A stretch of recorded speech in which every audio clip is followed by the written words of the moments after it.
ಇಸಿದಂತೆ ಕುಣಿಯಬೇಕಾಗಿರುವುದು.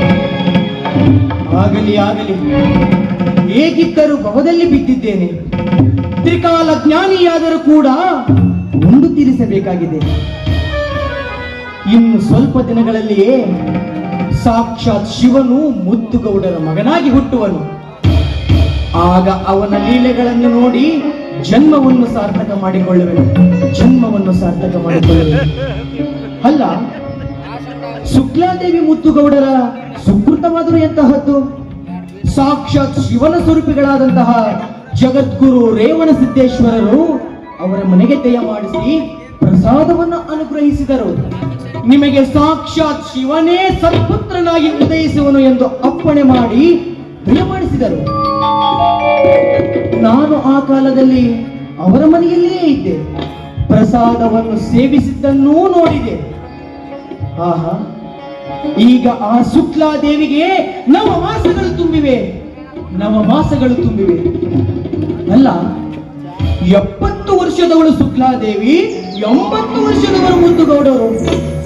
ಎಂತವರಿಗೆ ಪುತ್ರ ಸಂತಾನವೆಂದರೆ ಇದು ಒಂದು ಆ ಶಿವನ ಲೀಲೆ ಎಂದೇ ಹೇಳಬೇಕು.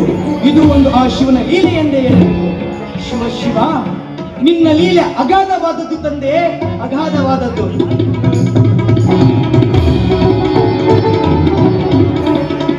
ಶಿವ ಶಿವನೆಂದರೆ ಸಾಕು,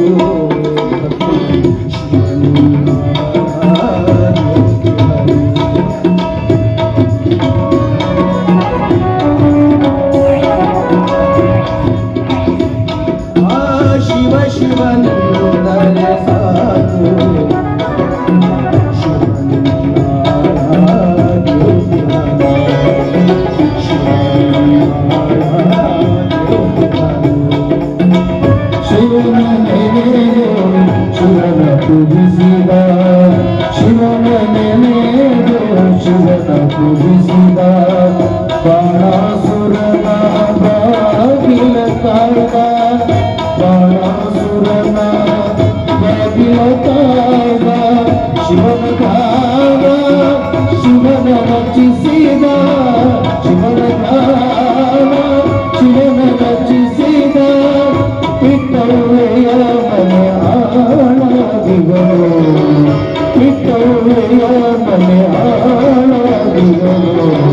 ಶಿವ ಶಿವನೆಂದರೆ